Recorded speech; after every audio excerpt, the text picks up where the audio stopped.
काल प्रत्येक जीव को जीर्ण और नष्ट करिथाए। समस्ते निद्रित थिबा समय रे काल ही जाग्रत थाए। काल को उल्लंघन करिबा व्यक्ति केही नाहंती। निज राज्य रे घटुथिबा पाप को राजा भोग करंती। राजांको पाप को पुरोहित भोग करंती। स्त्रीर पाप को स्वामी भोग करंती। शिष्यर पाप को गुरु भोग करंती। ब्राह्मणशील राजा आदर पाई थाए। ब्राह्मणशील ब्राह्मण पूजा पाई थाए। ब्राह्मणशील जोगी अन्न पाई थाए। किंतु ब्राह्मणशीला स्त्री नष्ट होई थाए। भोजन रे ब्राह्मण माने आनंदित होइथांती। मेघ गर्जन रे मयूर माने आनंदित होइथांती। अन्यर संपत्ति वृद्धि रे सज्जन आनंदित होइथांती। अन्यर दुख रे दुर्जन लोक आनंदित होइथांती। सबु औषधि मध्यरे गुळुची हेउची प्रधान। सबु सुख मध्यरे भोजन हेउची प्रधान। सबु इंद्रिय मध्यरे आखि हेउची प्रधान।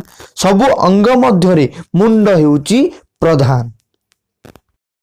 दुर्जन को सर्जन करिबार उपाय पृथ्वी रे नाही। मलत्याग करुथिबा इंद्रिय को बारंबार धोइले ताहा श्रेष्ठ इंद्रिय हुए नाही। विद्यार्थी, सेवक, पथिक, क्षुधा पीड़ित, भयकातर, भंडार रक्षक और द्वारपाल यही 7 जन जदि शोइथांती तेबे सेमानंकु जाग्रत कराई देबा उचित।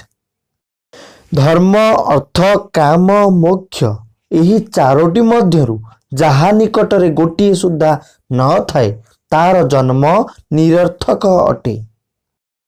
धर्म विहीन जीवन मृतक सहित समान।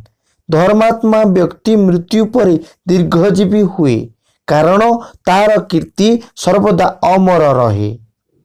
आपणक जीवन को सरस, सुंदर, रुधिमंत ओ श्रृंखलित करि पारिबो एही नीतिवाणी गुड़िक।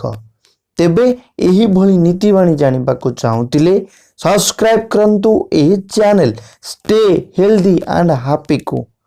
एबे मते विदाय दियंतु। धन्यवाद। जय हिंद।